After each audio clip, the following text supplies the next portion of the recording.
তুমি আশেপাশে থাকলে নতুন পর্বে আমরা দেখতে পাই যে দেব বাড়িতে আসলে পারো বলে, পার্বতীকে খুঁজে পেলি? দেব বলে, ভালোবাসা একবার হারিয়ে গেলে সে ভালোবাসা আর পাওয়া যায় না। দেব বলে, তুই এগুলো কি করছিস?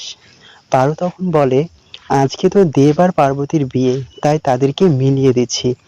এই কথা শুনে দেব পার্বতীকে জড়িয়ে ধরে, আর অন্যদিকে পার্বতী দেবের ছবি হাতে নিয়ে দেবের কথা ভাবতে থাকে। সে তার পুরনো স্মৃতিগুলো মনে করার চেষ্টা করে। পরের দিন সকালবেলায় পাড়ার দুজন ছেলে মেয়ে এসে অম্বরীশ বাবুকে ভোট দাঁড়ানোর কথা বলে, কিন্তু অম্বরীশ বাবু সেখানে না করে দেয়। এরপর তারা সেখান থেকে যখন চলে যেতে চাইলো, পার্বতী তাদেরকে বলে, তোমরা চিন্তা করো না, আমি ঠিক বুঝিয়ে বলবো।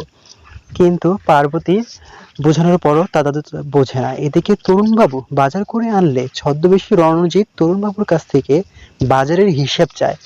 তখন তরুণবাবু বলে, তুমি কে যে তোমাকে আমি বাজারের হিসাব দিব? এই কথা শুনে পূর্বা বলে, ওকে আমি বলেছি আমার এত সময় কোথায় হিসেব নেওয়ার, তাই বলছি ওকে হিসেব দাও। যা বলছি চুপচাপ তাকে হিসেবটা দাও, আর গুরু প্রণাম করো। কিন্তু তরুণবাবু তাকে প্রণাম করে না, অস্বীকার করে দেয়। তারপর গুরুদেব বলে, যার মনে ভক্তি নেই আমার আশীর্বাদ তার দরকার নেই। তারপর তরুণবাবু চলে গেলে পূর্বা বলে, ওকে এর শাস্তি পেতেই হবে।